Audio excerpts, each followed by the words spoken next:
This is a very positive sign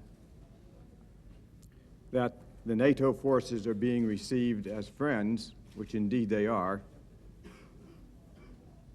Makes me optimistic about the future in Bosnia.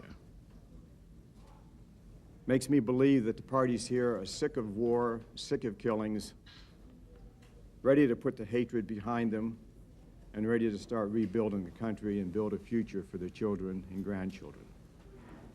In the long term, could hamper morale, and are there any plans in the future?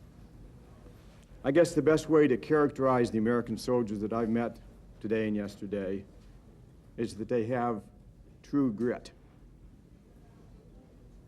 And my overwhelming reaction as the Secretary of Defense is great pride in the American military.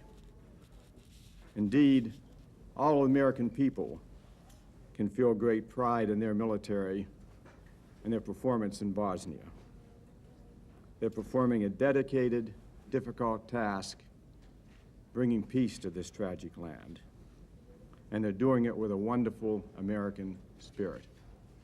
Is primarily a police problem, but the whole issue of the mine problem is not something that's going to be solved this week or even this month. It's going to take continual attention to the detail.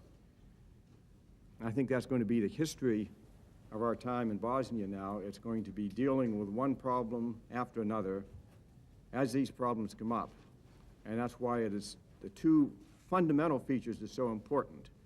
First of all, the cooperation we're getting from the parties that are here, and secondly, the competence and the dedication of the troops that are working these problems.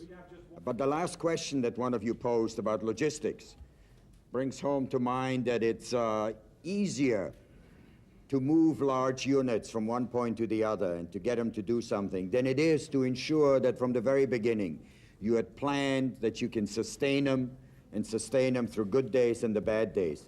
And so logistics is key to an operation like this, particularly when you recognize that this is only D+14 and this operation is scheduled to last 1 year.